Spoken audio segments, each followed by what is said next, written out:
देखिए common errors लिखा हुआ है ये, राइट। कॉमन एरर्स का मतलब होता है कि ऐसी गलती जो कॉमन है, राइट। अब जैसे यहाँ पे दो सेंटेंस लिखे हुए हैं, देखिए, राइट। एक सेंटेंस लिखा हुआ है कि ही वॉक्स एज इफ, और बाद में लिखा हुआ है ही, अब यहाँ पे डैश है, आपको भरना है आ प्रिंस, राइट। और दूसरे में लिखा हुआ है walked, he walked as if, right. और यहाँ पे डैश खाली है।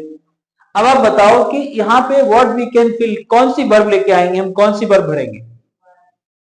यहां पे हमने लगा दिया वर्ब। अंडरस्टूड क्यों आएगा वर्ब यहाँ पे? तो जहां पे कल्पना ऐसी होती है ना, कोरी कल्पना होती है, ओके। वैसे एज इफ के बाद चाहे सब्जेक्ट सिंगुलर हो चाहे प्लूरल हो, आपको यहाँ पे वर ही लगाना है, ओके, राइट, प्लूरल ही लगाना है।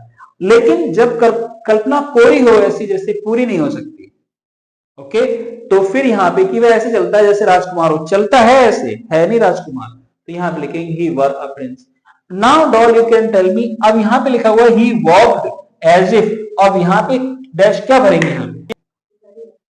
नहीं, no Priya, can you tell me what we can use, क्या भरेंगे?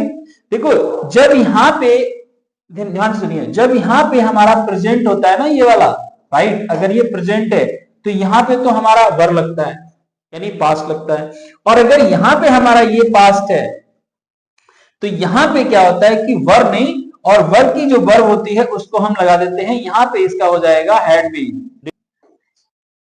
अगर यहाँ पे पास्ट है तो आगे वाला क्या हो जाएगा? Had been. तो हमें यहाँ पे क्या बनना चाहिए? हैड बीन का प्रयोग करना चाहिए। That is also very important rule, ये भी आपको याद रखना है, ओके, राइट।